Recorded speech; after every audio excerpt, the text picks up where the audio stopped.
Okay ji class, today we are going to start chapter number 2, solving a biological problem. सबसे पहली बात class, ये जो chapter है ये आपका लॉन्ग क्वेश्चन नहीं, इसमें से कोई as it is long question नहीं है।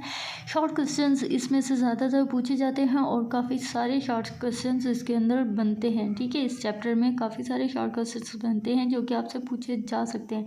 पेपर पॉइंट ऑफ व्यू से आपको बता रही हूँ। ठीक है, ओके क्लास, तो सबसे पहले इस चैप्टर में आपको बताया गया है, साइंस की डेफिनेशन बताई गई है। साइंस वो कहते हैं is a summarise knowledge drive from observations and experiments. Science एक ऐसी समराइज नॉलेज है जो कि हम ऑब्जर्वेशंस और एक्सपेरिमेंट्स से गेन करते हैं। ठीक है, ऑब्जर्वेशंस हम कहते हैं ना मुशाहिदा। ठीक है, मुशाहिदे को कहते हैं।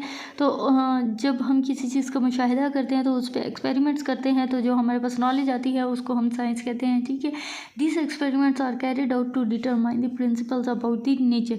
ये एक्सपेरिमेंट्स हम क्यों करते हैं? इसलिए करते हैं कि हम कुदरत के कवानीन को ज़्यादा अच्छी से अच्छी तरह से जान सकें। ठीक है, तो क्लास साइंस की डेफिनेशन चैप्टर 1 में भी सबसे पहले फर्स्ट पे आपने साइंस की डेफिनेशन पढ़ी थी, तो मैं आपको प्रेफर करूँगी कि जो आपको डेफिनेशन ईजी लगती है आप वो याद करें, बजाय इसके कि आप 2-3 डेफिनेशंस याद करें और फिर एंड पे पेपर के टाइम पे आप जी सबको मिक्स करके और अलग सी चटनी बना दें उसकी। तो उससे ज़्यादा बेहतर है कि आप एक ही डेफिनेशन को अच्छे से याद कर लें। बात इसमें भी वही है और बात उसमें भी वही है। ठीक है, चैप्टर 1 में वो हमें कुछ इस तरह से कहते हैं कि साइंस जो है ऐसी नॉलेज है जो कि हमें ऑब्जर्वेशंस से मिलती है, एक्सपेरिमेंट्स जिसके अंदर हम करते हैं और एंड पे लॉजिकल कंक्लूजन्स ड्रॉ करते हैं। ठीक है, तो बात यहाँ पे भी वही बता रहे हैं, लेकिन वर्डिंग थोड़ी सी चेंज है, तो आपको जो वर्डिंग इजी लगे आप वो करें।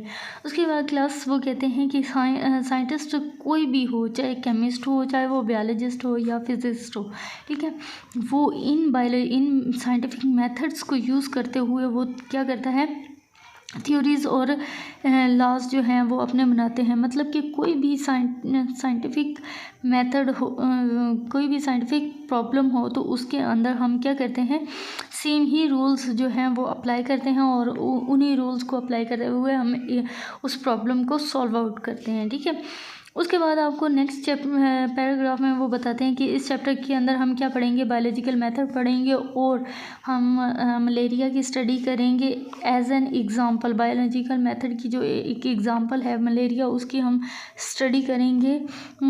मलेरिया हमें एक बायोलॉजिकल प्रॉब्लम के तौर पर दिया जाएगा जिसको हमने बायोलॉजिकल मेथड जो कि हम इस चैप्टर के अंदर रीड आउट करेंगे, उन स्टेप्स के थ्रू हम उन स्टेप्स को फॉलो करते हुए हम इस प्रॉब्लम को सॉल्व आउट करेंगे।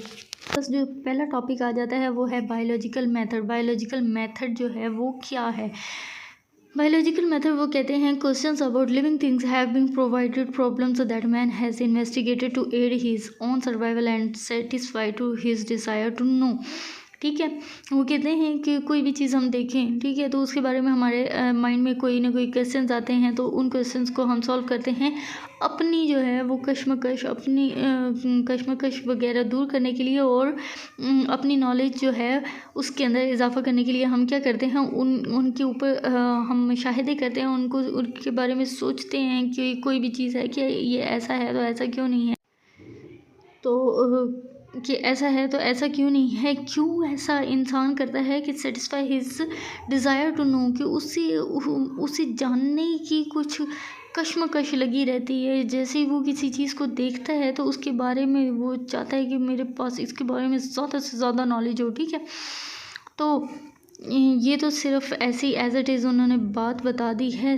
बायोलॉजिकल मेथड जो है इसकी डेफिनेशन स्टार्ट होती है कि बायोलॉजिकल मेथड क्या है, the scientific method in which biological problems are solved, जिसके अंदर बायोलॉजिकल प्रॉब्लम्स जो हैं वो सॉल्व की जाएं, is termed as biological method.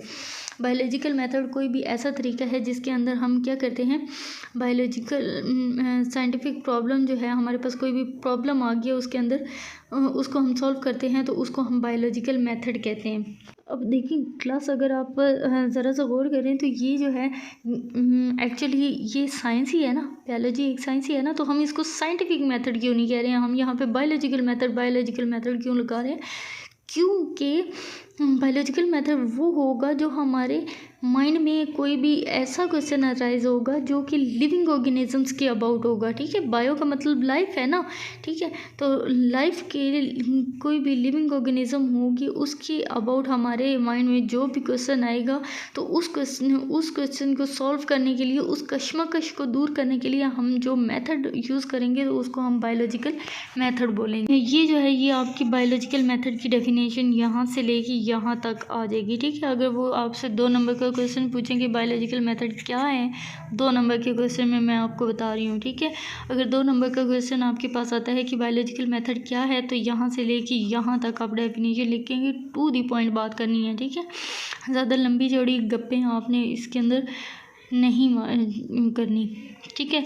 इसके बाद वो कहते हैं it compresses the steps a biological adopts in order to solve a biological problem. ये लाइन भी इन एडिशन आप इस 2 नंबर क्वेश्चन के अंदर पुट कर सकते हैं कि ये जो है बायोलॉजिकल मेथड, इसके अंदर क्या क्या होता है। इसके अंदर वो सारे स्टेप्स होते हैं जो कि एक बायोलॉजिकल प्रॉब्लम को सॉल्व करते हुए कोई भी बायोलॉजिस्ट या कोई भी साइंटिस्ट अडॉप्ट करता है। प्लस वो कहते हैं बायोलॉजिकल मेथड जो है has played an important part in scientific research for almost 500 years. तकरीबन 500 सालों से बायोलॉजिकल मेथड जो है वो साइंटिफिक रिसर्च के अंदर बहुत अहम किरदार अदा कर रहा है, ठीक है। साइंटिस्ट यहाँ पे ये मतलब नहीं है कि 500 साल से साइंटिस्ट आए हैं दुनिया में, यहाँ पे ये मतलब है कि बायोलॉजिकल मेथड का किरदार साइंटिफिक रिसर्च के अंदर, साइंस के अंदर बायोलॉजिकल मेथड का किरदार तकरीबन 500 साल से अहम आ रहा है, ठीक है। कहते हैं biological method has contributed the advancements in medicine, ecology and technology etcetera, ठीक है।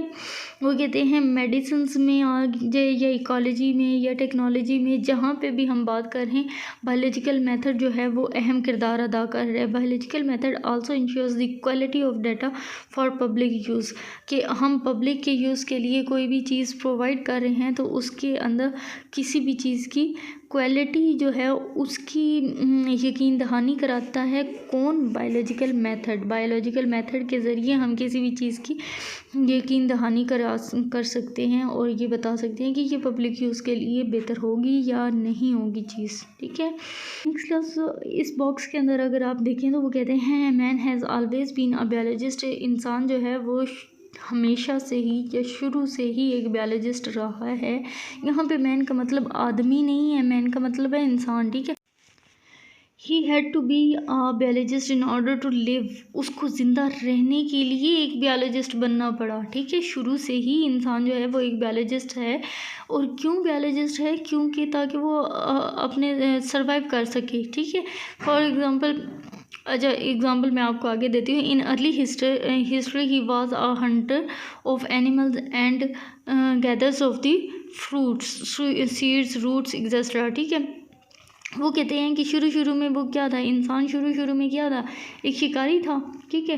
जंगलों में रहते थे। इस बात का तो पहले आपको पता होगा कि लोग जो हैं पहले जंगलों में रहा करते थे। तो वो जंगलों में कैसे रहा करते थे? जंगली जानवर उनको खा क्यों नहीं गए? क्यों? क्योंकि वो हंटर्स थे, वो शिकारी थे। उनको पता था कि उनकी सब पे इस तरह का ख़तरा जो है वो मंडला रहा है। तो उनको पता था कि उन्होंने अपने जो हैं हालात के साथ किस तरह से मुकाबला करना है और किस तरह से वो मुकाबला करेंगे तो वो सर्वाइव कर पाएंगे, ठीक है।